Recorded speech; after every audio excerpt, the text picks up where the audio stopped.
A few kilometres away from Israel's northern border with Lebanon, hundreds of cars have been parked haphazardly by the roadside.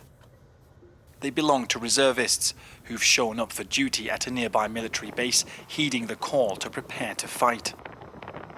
We're heading to Qiryat Shemona, roughly 3 kilometres from the border.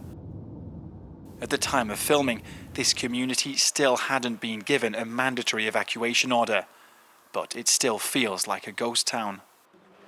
I decided to stay open because lots of soldiers come to eat. Otherwise, there wouldn't be anywhere for them. Johnny was born in Lebanon and used to be part of a militia backed by the Israeli army during the Lebanese civil war. He fled here 23 years ago. I'm 42 years old. I moved here from Lebanon when there was a war there. Then there was a war here. Every few years there's chaos. In 2006 I was here.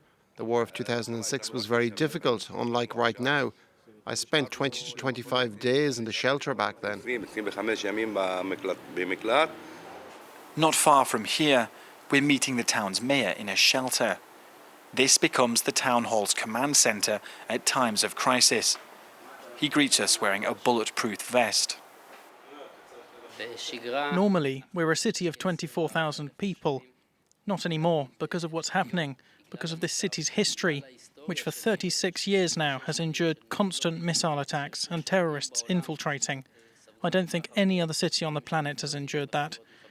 People know that when tensions rise in the north, those who can take their families and belongings and leave for a safer place. Mainly because here, we only have 10 seconds to hide once we hear the siren. Before we leave, the mayor insists on showing us the traces of an older rocket attack. It was carried out by Hezbollah militants back in 1999. A reminder of the danger still present 24 years later for the residents of Qiryat Shemona.